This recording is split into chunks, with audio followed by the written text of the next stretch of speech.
ভাইরে ভাই, পাসওয়ার্ড আর কত চেঞ্জ করবেন? আপনি পাসওয়ার্ড চেঞ্জ করছেন, আবার এমন একজন আপনার থেকে ফোন চাচ্ছে, ফোন দিতে বাধ্য এবং পাসওয়ার্ড খুলে দিতে বাধ্য। আপনি চাইলেও কিন্তু আপনার পাসওয়ার্ড হাইড করে রাখতে পারছেন না। আপনি পাসওয়ার্ড চেঞ্জ করলেও এমন কেউ, আপনার ছোট ভাই হোক বা ছোট বোন হোক বা যে কেউ, এমন কেউ চাচ্ছে ফোন, যাকে পাসওয়ার্ড দিয়ে ফোনটা লক খুলে দিতে হচ্ছে বাধ্য হয়ে। সেক্ষেত্রে আপনার কিছু করার থাকছে না। এদিকে আপনার প্রিয়জনের মেসেজ কিন্তু মেসেঞ্জারে আসছে। তো ভিউয়ার্স, এখানে কিন্তু একটা ধরা খাওয়ার একটা সম্ভাবনা থেকে যায়, বা উল্টাপাল্টা মেসেঞ্জারে গিয়ে উল্টাপাল্টা কিছু করতে পারে। যদি ছোট বাচ্চা হয়ে থাকে, ছোট বাচ্চারাতে ফোন দিয়ে থাকেন, সেক্ষেত্রে কিন্তু উল্টাপাল্টা কিছু করতে পারে। মেসেঞ্জারে গিয়ে এমনি একটা চাপ দিয়ে উল্টাপাল্টা কিছু করেই ফেলতে পারে। এটা অস্বাভাবিক কিছু নয়। তো আজকে আপনি একটা সেটিংসের মাধ্যমে আপনার মেসেঞ্জারটাকে, শুধু মেসেঞ্জারটাকে অ্যাপ লক করে রাখতে পারবেন। এজন্য কিন্তু আলাদা কোনো অ্যাপসের প্রয়োজন নেই, আলাদা কোনো কিছুর প্রয়োজন নেই। জাস্ট আপনি মেসেঞ্জারের একটা সেটিংসের মাধ্যমে আপনি অ্যাপ লক দিয়ে রাখবেন। যে কেউ আপনার ফোন হাতে নিলেও, পাসওয়ার্ড থাকলেও, সে কিন্তু মেসেঞ্জারে ঢুকতে পারবে না।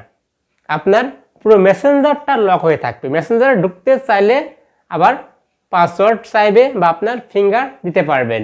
তো ভিউয়ার্স, বুঝতেই পারছেন ভিডিওটি কতটা গুরুত্বপূর্ণ। তো ভিউয়ার্স, এই সমস্যায় যারা আছেন, আজকে ভিডিওটি তাদের জন্য। তো ভিউয়ার্স, অবশ্যই পুরো ভিডিও দেখবেন। পুরো ভিডিওতে আমি শিখিয়ে দেবো। আর নতুন হয়ে থাকলে অবশ্যই চ্যানেলটিকে সাবস্ক্রাইব করে বেল বাটনটি বাজিয়ে দিবেন।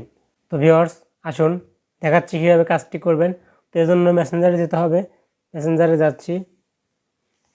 এরপরে দেখুন উপরে 3 লাইনস আইকন আছে, এর উপরে একটা ক্লিক করে দিবেন। ক্লিক করার পরে এরকম ইন্টারফেস আসবে। এখান থেকে দেখুন সেটিংস আইকন আছে, গিয়ার আইকন, এর উপরে ট্যাপ করে দিবেন।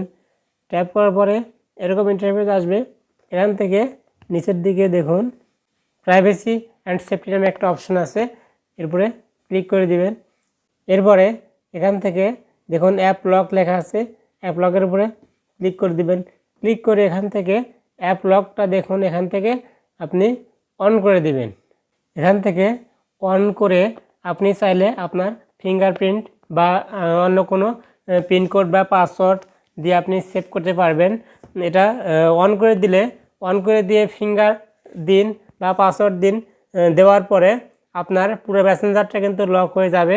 এরপরে আপনার মেসেঞ্জারে কিন্তু কেউ ঢুকতে পারবে না। ঢুকতে চাইলে কিন্তু পাসওয়ার্ড চাইবে। তো সেই পাসওয়ার্ড যেহেতু আপনি জানবেন, সুতরাং আপনি ছাড়া কেউ কিন্তু মেসেঞ্জারে ঢুকতে পারবে না। তো ভিউয়ার্স, এই ছিল আজকে ভিডিওটি বেশি বেশি শেয়ার করে অন্যদের দেখার সুযোগ করে দিবেন। আজকে মতো এখানে শেষ করছি। আল্লাহ হাফেজ।